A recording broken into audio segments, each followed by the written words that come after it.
بسم اللہ الرحمن الرحیم رب اشرح لی صدری ویسر لی امری واحلل عقدۃ من لسانی یفقهوا قولی صدق اللہ العظیم وصدق رسولہ النبی الکریم اللہم صل علی سیدنا محمد وعلی آلہ وصحبہ وبارک وسلم۔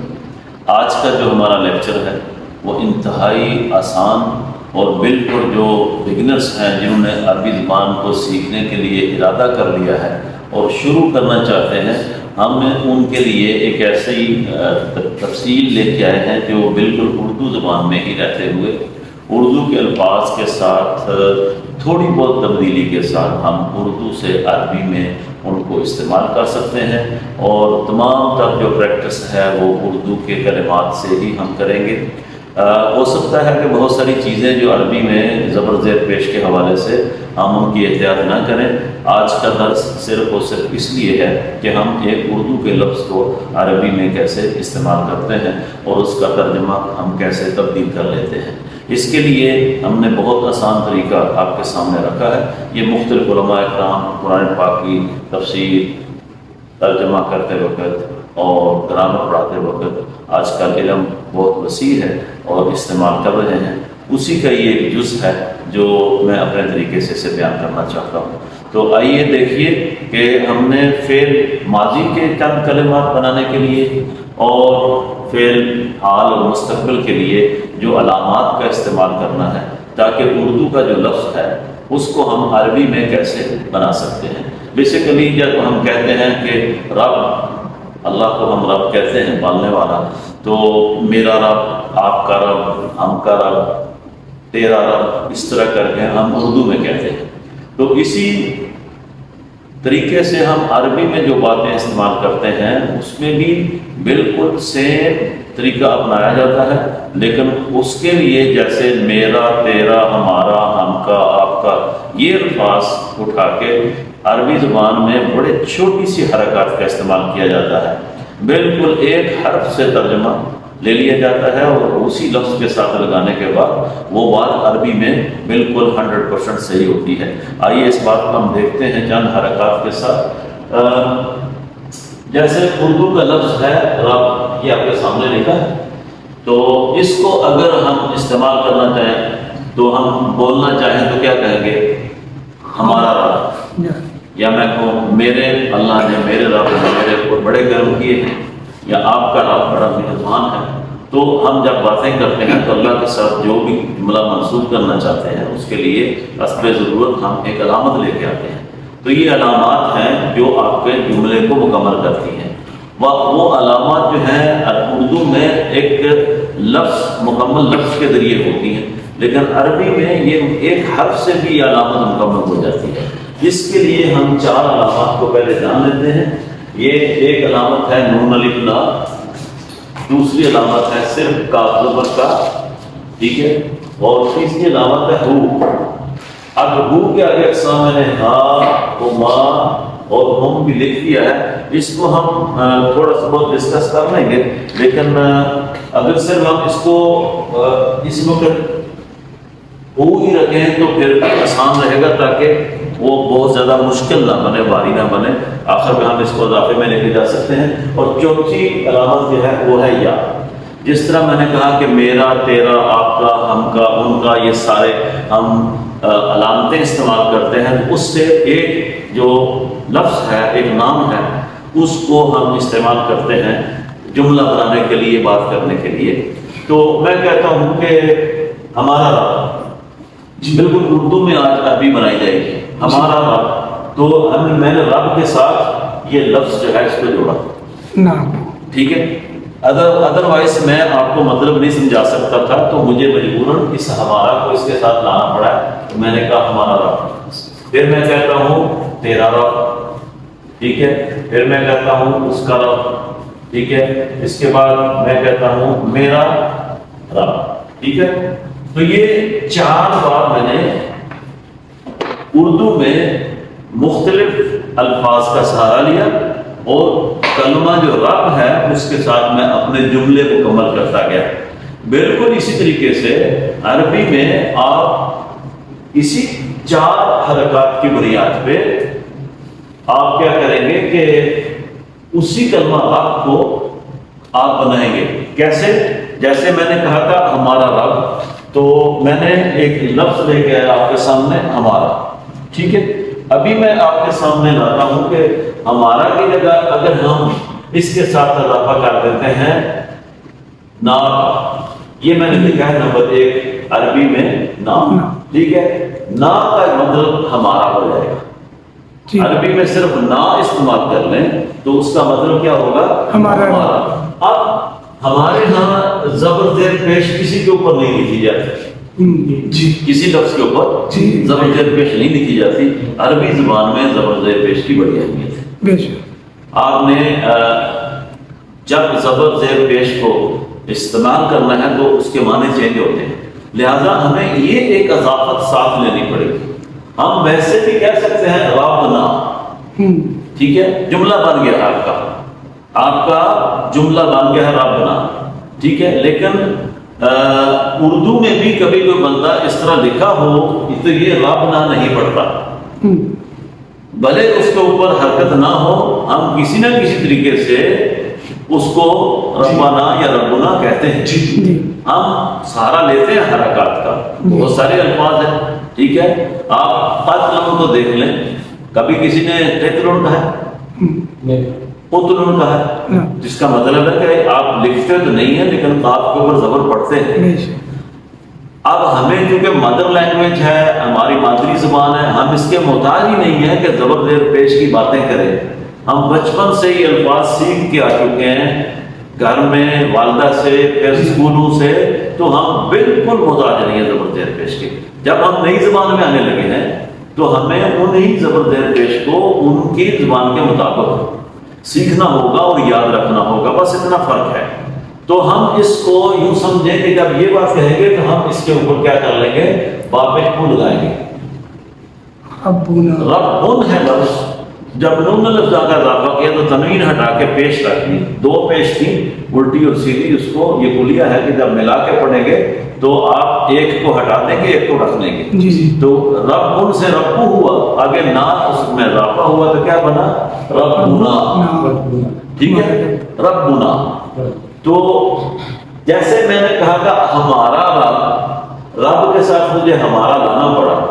اب میں نے اگر عربی میں کہنا ہے ہمارا رب تو مجھے کہنا کیا کرنا پڑے گا؟ مجھے نا کو اس کے آخر میں لانا پڑے گا.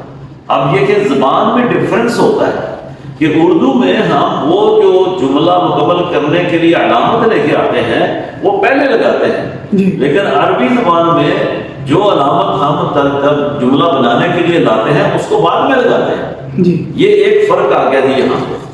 پہلا فرق کیا تھا کہ آپ حرکت کو لازمن بولتے ہیں، ربنا، ربنا، ربنا، یہ فرق ڈالتا ہے آگے جا کے ترجمے میں.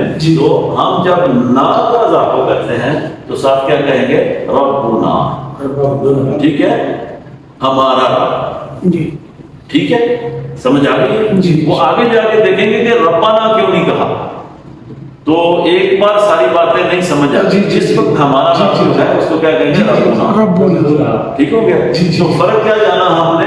اردو میں جب ہم علامت لاتے ہیں تو اسم سے پہلے لاتے ہیں. عربی میں جب یہ علامت ہمارا کی جگہ پہ نہ آئے گی تو اسم کے بعد تو ہوگا ربنا. اب دیکھیں تیرا رب، ہم نے پھر علامت پہلے لکھی. عربی میں تیرا کا ترجمہ ماضی میں کا ہوتا ہے، کا ماضی میں نہیں، ویسے کہہ رہے ہیں کا، ٹھیک ہے. کا ترجمہ تیرا، پھر وقت ادھر نہ جائے. تو کیا ہوگا کہ میں کہتا ہوں تیرا رب. اب ہم نے کلیہ بنایا کہ جب ہم عربی میں جائیں گے اردو سے تو علامت کو پہلے لگانے کی بجائے بعد میں لگائیں گے. تو میں بعد میں لگاتا ہوں، تو اب میں کیا کروں گا؟ ربو کا. یہ عربی میں ہم ایسے لکھ لیتے ہیں، اس طرح بھی لکھ لیتے چلے گا. تو اب وہی بات شروع اس کے ساتھ آ کے کیا ہوا ربو کا، تو ترجمہ بن گیا ربو کا تیرا رب، ٹھیک ہے، آپ کا رب یا تیرا رب، سمجھ آ رہی؟ کوئی مشکل تو نہیں، پڑھا لیں گے سب کو آپ نے آگے بالکل ایسے پڑھانا ہے۔ آج یہ وہ بنیادی چیز ہے، اردو میں رہتے ہوئے ہم عربی کے لفظ بنائیں گے، ان سے باتیں نہیں بنائیں گے۔ تو اب تیسری بات میں کرنا چاہتا ہوں اس کا رب۔ اب پھر وہی بات آ گئی کہ رب کے ساتھ میں نے جو علامت لی وہ تھی اس کا، یہ ایک علامت ہے جس سے مجھے جملہ بنانا ہے، نشانی ہے نا جی۔ میں جب یہ کر رہا ہوں تو میں نے ایک نشانی لگائی ہے، اسے کہا اس کا، تو اس کا میں نے پہلے بولا، پھر کہا رب، اس کا رب۔ عربی میں اس کا جو ترجمہ بنتا ہے وہ حافظ ہو، ٹھیک ہے، ٹھیک ہے جی جی۔ تو اس ہو کو کلیہ کیا کہتا ہے کہ جب آپ اسم کے ساتھ علامت لائیں گے تو وہ اسم کے بعد لائیں گے، اردو میں علامت لائیں گے تو اسم سے پہلے لائیں گے۔ اب میں اس کو اٹھا کے تو اس کے بعد لے کے آتا ہوں رب کے بعد، تو میں یہاں پہ کیا کہتا ہوں حافظ ہو، تو کیا ہوگا رب ہو، ٹھیک ہے۔ وہ باقی بات الٹی پیش لاؤں یا سیدھی لاؤں اس پہ نہیں جاتے، ٹھیک ہے جی، سمجھ آ گئی؟ اچھا، تو میں کہتا ہوں رب ہو، ترجمہ کیا کریں گے اس کا رب، اس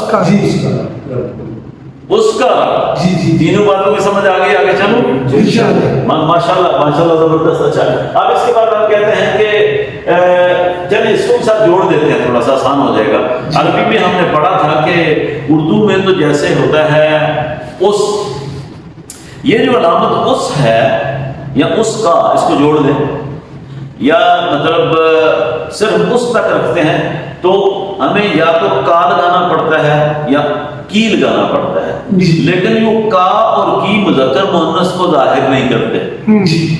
جیسے یہ آنے والے اسم کی جو حالت ہے اس کو ظاہر ضرور کر لیتے ہیں کہ اس کا قلم یا اس کی کتاب۔ اب جو کلمہ اس ہے وہ یہ نہیں بتانا کہ وہ مذکر ہے یا مؤنث ہے، کلیئر ہوا جی؟ لہذا اس اردو میں صرف ایک ہی لفظ ہے جو مذکر اور مؤنث دونوں کا استعمال ہوتا ہے۔ انگریزی میں نے بتایا تھا پچھلے لیکچر میں کہ آپ ہی اور شی کا استعمال کرتے ہیں، تو لہذا دوسری زبان میں آپ گئے نکل کے تو دیکھا کہ نہیں بھائی اس کے علاوہ وہ تو دو لفظ استعمال کرتے ہیں۔ اب عربی میں آئے، تیسری لینگویج میں آئے تو دیکھیں اسی کلمے اس کے لیے کتنے لفظ استعمال ہوتے ہیں۔ تو انہوں نے کیا کیا کہ ہو کی جگہ پہ ہا کر دیا مؤنث کے لیے جی۔ تو ہم جب مؤنث لائیں گے تو کیا کہیں گے رب ہا، تو اس مؤنث کا رب ہو جائے گا جی جی، سمجھ آ گئی جی؟ اگر ہم نے پہلے بھی پڑھا تھا کہ دو کے لیے ہم کہتے ہیں ان دونوں کا، اب جمع میں چلے گئے ہم جی، اس سے ان لے کے آئے جی، ان سے مراد all، ٹھیک ہے سب، لیکن عربی میں اس سے پہلے ایک اور ڈائی آ جاتی ہے جو دو کو صرف ظاہر کرتی ہے جی، وہ ہے ہما۔ تو پھر ہم جب کہیں گے ان دونوں کا رب تو پھر کیا کہیں گے، یہاں پہ ہما لگا دیں گے، رب ہما جی، ان دونوں کا رب۔ اگر ہم پیچھے جائیں کا کے ساتھ تو اس میں بھی ربکما، یہ کاف کے ساتھ ہما آ جائے گا جی، تو تم دونوں کا رب جی جی بالکل ٹھیک ہے، تسنیہ آ جائے گا، تسنیہ آیا جی دو کے لیے جی۔ اب میں آتا ہوں کہ اس کے نیچے ہے ہم لکھا ہوا جی، تو ہم جب ترجمہ کرنے لگے تو ہم نے کہا ان سب کا رب اردو میں، تو علامت پہلے آئی، یہ علامت تین حرفوں پہ، تین لفظوں پہ، تین کلمات پہ مشتمل ہے، ایک علامت ان سب کا جی، اس کا نام علامت ہے جی، جس نے ہمیں ترجمہ دینا ہے، آگے جا کے جملہ بنانا ہے۔ تو ان سب کا جو ہم نے کہا تو کہا ان سب کا، ہم عربی میں یہ بات کہنا چاہتے ہیں تو کیا کہیں گے ہم ہم سابقہ کا ترجمہ کیا ہے؟ ہم عربی میں اس کو کیا کہتے ہیں؟ ہم۔ اب اسی باتوں کے ساتھ ہم نے یہ بھی طے کیا تھا پہلے کہ اردو میں علامت پہلے لگاتے ہیں اور عربی علامت بعد میں آتی ہے۔ اسی فارمولے کے تحت ہم کہیں گے ہم رب ہم۔ تو یوں سمجھیں کہ یہاں ہم نے آگے 1 2 3 4 لفظ بنا لیے۔ اردو میں ان 4 کے لیے ہمیں صرف اس یا ان سے پورا کام ہو جاتا ہے، نہ ہی شیپ بولنا پڑتا ہے نہ دے بولنا پڑتا ہے۔ انگلش میں 3 لفظ استعمال کر کے یہ بات ساری مکمل ہو جاتی ہے۔ اردو میں ہم صرف اس اور ان کے ساتھ دو علامتوں کے ساتھ اپنا معاملہ کر لیتے ہیں، لیکن عربی میں آپ کو 4 علامتیں استعمال کرنی پڑتی ہیں۔ کو بھی تھوڑا آنا میں ذرا مجھے مکمل کر لینے دیں، آپ سمجھ آ گئی آپ کو، تو مجھے اپنی ترتیب سے چلنے سے بہتر نہیں ہے۔ اللہ تعالیٰ دیر سے پہنچے، آپ نے ماشاءاللہ ان کا ساتھ دیا دیکھ لیں آپ کے شاگرد بھی ہو گئے ہیں۔ تو ہم نے کیا کیا کہ عربی میں اسی ایک لفظ کے ساتھ، لفظ رب کے ساتھ 4 علامتیں لگا کے 4 مختلف جملے بنائے۔ ربہ اس ایک مرد کا رب یا ایک مذکر کا رب، ربہا اس ایک مؤنث کا رب، ربہما ان 2 مذکر یا مؤنث دونوں کا رب۔ یہ ہما دونوں کے لیے سیم استعمال ہوتا ہے، مذکر اور مؤنث کے لیے۔ ربہم ان سب کا رب، اس میں مرد عورتیں یعنی مذکر مؤنث کے لیے ایک ہی ٹرم استعمال ہوگی، ہم کے لیے بھی اور ہما کے لیے بھی سیم لفظ استعمال ہوتا ہے۔ تو یہ ہمیں پتہ ہونا چاہیے۔ اب 4 بار ہم نے بو کو استعمال کیا اس کی مختلف ڈائس کے شکل میں۔ یہ سانچے ہیں، کسی بھی جو لفظ کے ساتھ آپ نے یہ سانچے استعمال کرنے ہیں۔ یہاں سے میں نے لکھا ہوا ہے عربی زبان میں سانچہ یا ڈائی کی اہمیت، ٹھیک ہے؟ عربی زبان میں ہر لفظ کو سانچے کے ذریعے بنایا جاتا ہے، ٹھیک ہے؟ تو اب اس کے بعد آگے بات میں کریں گے۔ یہ وہ ڈائز ہیں جو ہم یاد کرنے لگے ہیں، یہ وہ علامتیں ہیں جو ہم یاد کرنے لگے ہیں، جس سے ہم اردو کے لفظ سے عربی کے اتنے ہی لفظ ہم بنا لیں گے۔ تو 4 علامتیں ہیں صرف، جس سے آپ یہ سارے الفاظ بنائیں گے۔ 4 علامتیں ہی حال اور مستقبل کی ہیں جس سے آپ سارے الفاظ بنائیں گے۔ تو آج ہم اسی چیپٹر کو کور کریں گے۔ یہ انتہائی بنیادی معلومات ہیں جس سے آپ کسی بھی رستے میں گزرتے ہوئے بندے کو کھڑا کر کے عربی کا سٹارٹ دے سکتے ہیں، اور آپ کو سمجھ آ جائے تو پھر آگے بڑھنا ہے انشاءاللہ۔ تو واپس لوٹتے ہیں۔ ربہ اس کا رب، ربہا اس ایک مؤنث کا رب، ربہما ان دونوں مذکر مؤنث ہوں یا مذکر ہوں ان کا رب، ربہم ان سب کا رب، ان میں سب سے مراد سارے مرد یا عورتیں۔ اب واپس آئیں ربک کا اسی ڈائی پہ ربکما، ٹھیک ہے؟ پھر آگے ہم کہتے ہیں تم سب کا رب، تو ہم صرف کم ساتھ اضافہ کر دیتے ہیں، ربکم۔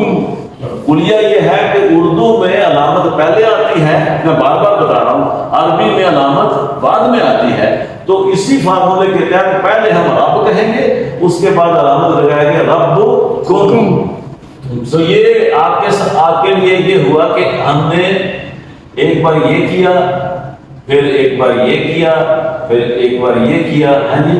تو ربک، ربکما، ربکم، ایک علامت رہ گئی ہے جو کاذب کی۔ آپ یہاں پہ آپ اگر لکھ لیں تو اچھا ہے، ربکی۔ اب میں نے بتایا کہ زبر اور زیر کا کتنا فرق ہے۔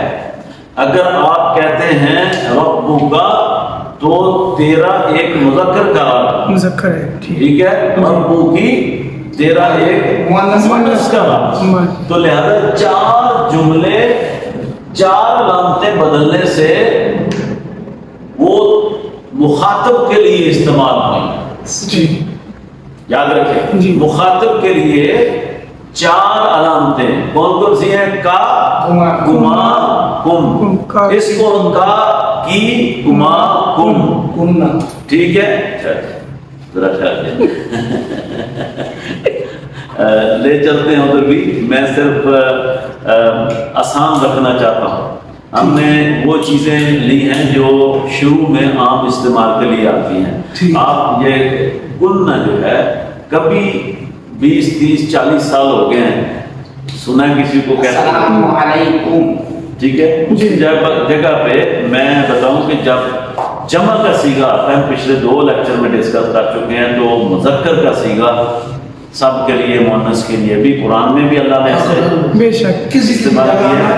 کہیں وہ خصوصیت ہے، کسی کو خاص کرنا ہے تو اس وقت استعمال ہوتا ہے، اس لیے ان الفاظ کا، ان علامتوں کا انتخاب کیا گیا ہے جو عام بول چال میں استعمال ہوتی ہیں، ٹھیک ہے؟ یہ ایک خوشی کی بات ہے کہ آپ کو تمام تر علامتوں کا پتہ ہے اور آپ کا ذوق ہے کہ اس کا بھی ذکر کیا جائے، لیکن اس سے لیکچر بہت بھاری ہو جائے گا، عام لوگوں کو سمجھ نہیں آئے گی، اور ہمارا مقصد اس وقت عام لوگوں کو اپنے ساتھ جوڑنا ہے، ٹھیک ہے؟